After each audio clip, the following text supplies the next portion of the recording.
Creating a positive user experience can help you achieve superior results, give participants a better impression of you and the overall financial education program. When it comes to designing an experience for your participants, we need to consider all points of contact, from first interaction through ongoing education. We here look at three main points of contact: pre-programming, implementation, and post-programming. The goal is to create a positive first impression, showcase our professionalism during the actual program, and continue to support participants indefinitely with quality ongoing education. Now, the problem is, having attended hundreds of events personally, I find that most programs resemble a high school level classroom. This gives attendees an underwhelming first impression, and it felt like the learner experience wasn't considered or it was an afterthought. But because financial literacy is not taught enough, we need to make sure it stands out from the 10,000 plus hours of traditional classroom experience. In this training, we'll outline the steps to creating a great user experience that will help your program stand out and make a bigger impression on those you serve. I'll be sharing with you a framework that will help you create a positive user experience and one that highlights your professionalism and competencies as a quality provider of financial education programming. Let's jump into this right now, and we're going to take this in order, starting with the pre-programming process. And this is a time for more than just generating interest in your programming and encouraging participation. It's a time when you're building your initial relationship with the participants. Done correctly, learners gain confidence in your abilities, and it starts the education process. And just like with anything, a great first impression counts. So what you should start with is quality marketing and promotional materials. Make sure they're highly visual. You want to have strong reasons and a call to action that motivates them to attend your training. This call to action should also lead them to a very succinct registration process that aligns with how they're comfortable with registering. A really important aspect of the registration process is having follow-up emails, so you're letting them know the location, date, and time, and providing them reminders on when to attend your event. This time is also a great time to start to get to learn about the people you're going to be teaching. So we do a lot of surveys and testing to understand their current content knowledge, competencies, and feelings toward money and this class. Not only does this create a better experience, but you can also achieve better results as well. The marketing and reminder systems we use actually use as a pre-education strategy. It helps participants preview what they're going to learn, and it gets them to start developing the reasons and benefits to pick up this material.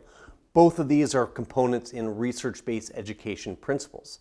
This also helps us to build a feeling of trust and security in our participants, and this is a cornerstone of neuroscience, which is science of the brain and how we learn. That feeling of trust and security will help you, again, build that feeling of security in those you're teaching, thereby opening them up to learn more effectively.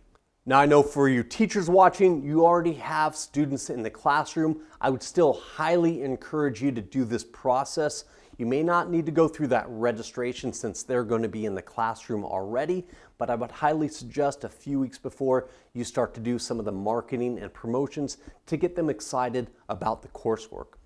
For those of you working with organizations, it's really important you help activate the partnership promotion. What this means is you're providing all the marketing and communication tools your partner will need to be able to promote the event effectively. If you don't do this, what often happens is 2 days before the event, somebody will send out an email that says, hey, go to class 333 for a financial responsibility training. And they wonder why nobody shows up. You want to make sure you control that marketing and that promotion so it's a very professional experience from the initial start. Now let's move on to the implementation phase. For those of you that followed the pre-programming process, the positive initial experience will continue when they attend your training. Whether you're doing via webinar or live setting, creating a professional user experience matters, and gives them added security that you are a true professional and competent in teaching personal finance. This phase includes creating a very positive on-site or online experience. For those of you doing live trainings, it's really important to consider all the senses. We want to make sure we're thinking about the visuals, the banners, the directions there, the handouts for that tactile, even the sounds, the music we're playing as they enter. And yes, we even want to consider the smells of the room. And if you are serving food or drink, make sure it's healthy and feed them a lot of water. Hydration is an important part of learning effectively. We also want to make sure we have a trained support staff. This is often overlooked, but is very vital to the impression you give people of your event. Your support staff should be friendly. They should know your theme and your brand, and also know answers to very common questions like, where's the bathroom? What time are breaks? What are we going to be learning? And what do I need? All these things should be written down for your support staff so they can easily reference as well. You also want to make sure to have quality resources. This gives people an impression of you and your professionalism. Plus, after the event, this is what they're going to remember you by. They may give it to somebody that could be a referral or a new opportunity for you. So you want to make sure you have quality marketing, quality handouts to provide people at the event. Now we get to the end of the program, or do we? It's our feeling that programming should continue indefinitely and we should provide people an ongoing continuing education. Because money isn't just knowledge, it's very behavioral and psychological, this added support will really be an important part of our post-programming phase. And in this phase, we do a few things. We first recognize the learners, and we also provide them a succinct ongoing education experience.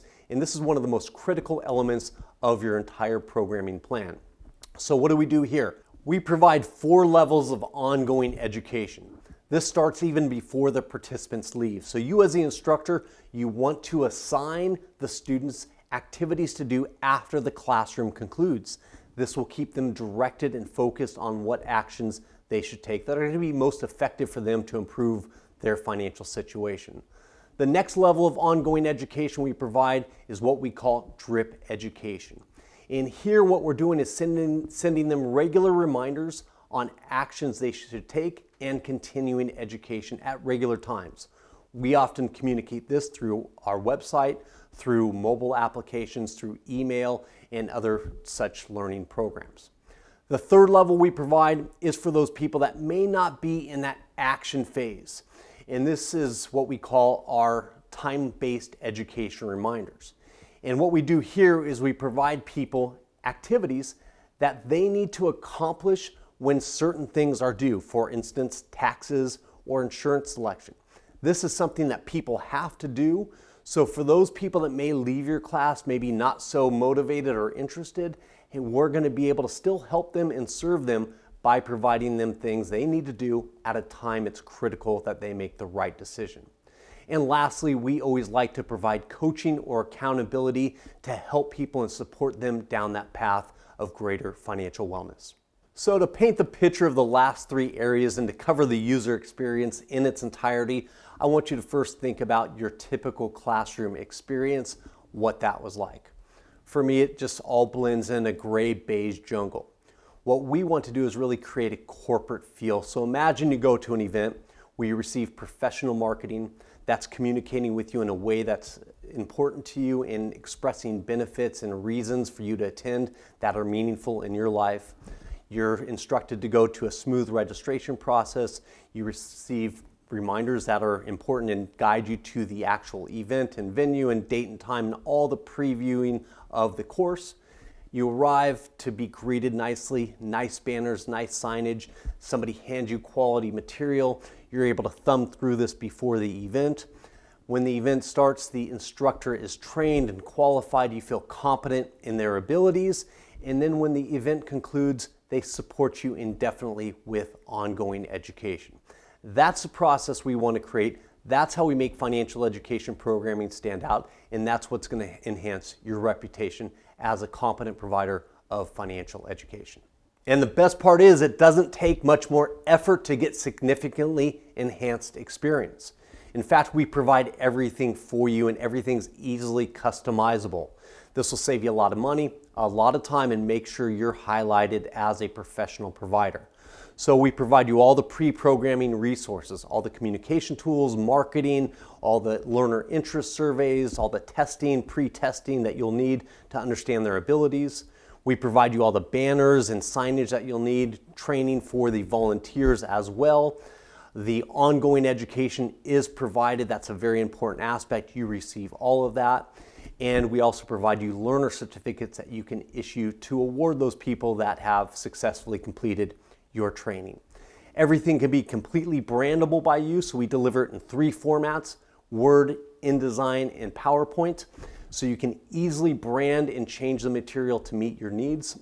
And what we suggest is the first time you go through this, it will take you a little more time and effort because you're going to be making those minor modifications. But when you save these files, save it in this perfect order that I described and as we deliver them to you. This way, any subsequent events, it's a very easy process to do. And again, you're going to stand out and build a quality reputation in your community for delivering financial education programming. Until next time, keep moving forward, and I'll see you soon.